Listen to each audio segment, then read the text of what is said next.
इसी बीच जबलपुर से एक बड़ी खबर मिल रही है। त्रिशा शर्मा केस से जुड़ी बड़ी खबर है। आरोपी गिरिबाला सिंह की अग्रिम जमानत पर थोड़ी ही देर में फैसला लिया जाएगा। हाईकोर्ट में दोनों पक्षों की सुनवाई पूरी हो चुकी है।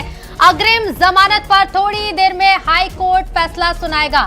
तो थोड़ी देर में फैसला सबके सामने होगा। त्रिशा शर्मा केस से जुड़ी बड़ी खबर बता दें, आरोपी सास गिरिबाला सिंह की अग्रिम जमानत याचिका को रद्द करने के लिए आज सुनवाई पूरी हो चुकी है। बस थोड़ी ही देर में फैसला आएगा। हाई कोर्ट में दोनों पक्षों की तरफ से अपनी अपनी बातें रखी गई और सुनवाई पूरी हो चुकी है और थोड़ी देर में गिरिबाला सिंह की जमानत को लेकर कोर्ट अपना फैसला सुनाएगा। कि घटना के समय से लेकर के और एंटीसिपेटरी बेल होने तक और उसके पश्चात भी क्या क्या हुआ है, क्या क्या उस वक्त उनकी तरफ से त्रुटियां हुई हैं गिरिबाला की तरफ से, और एंटीसिपेटरी बेल का लाभ लेने के बाद भी उन्होंने किस तरीके से एंटीसिपेटरी बेल के प्रावधान उसको ऑर्डर का मिसयूज किया है, दुरुपयोग किया है। ये सारी चीजें भी हमारे जो महाधिवक्ता महोदय एडवोकेट जनरल उन्होंने शासन की तरफ से रखी। त्रिशा के परिवार से दिल्ली से वीसी पे सीनियर एडवोकेट सिद्धार्थ लूथरा जी जुड़े थे, उन्होंने बहस की, हमने बहस की और इसके अलावा शासन की ओर से और सीबीआई की ओर से दिल्ली से सॉलिसिटर जनरल तुषार मेहता जी उपस्थित हुए थे।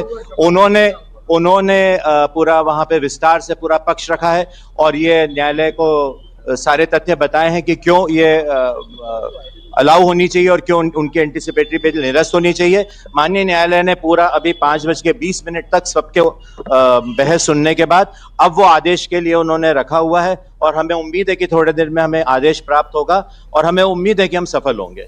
श्रीनिवास हमारे साथ जुड़ गए। श्रीनिवास, सुनवाई पूरी हो चुकी है, अब इंतजार है फैसले का।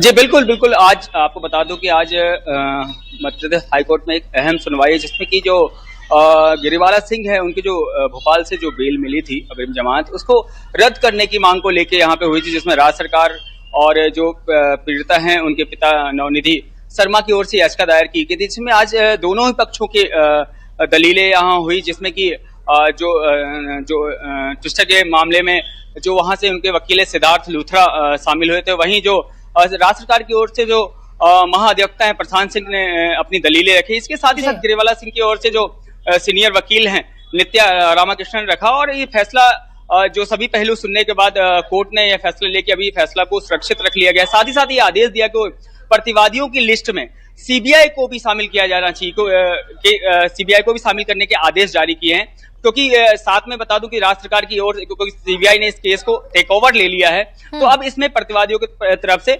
सीबीआई को पक्ष बनाया गया, तो राज्य सरकार की ओर से सीबीआई को पक्ष तो बनाया गया है। साथ ही साथ जो पीड़िता है ट्विस्टर के जो परिजन, उनकी ओर से भी जो याचिका उसमें भी सीबीआई को पक्ष बनाया गया, उनको लिस्टिंग करने के भी आदेश जारी हुए थे। इस तरह कुछ देर बाद ही फैसला बिल्कुल और देखना होगा कि हाईकोर्ट ने इस अहम सुनवाई के बाद क्या फैसला लिया। बहुत शुक्रिया आपका श्रीनिवास जानकारी के लिए।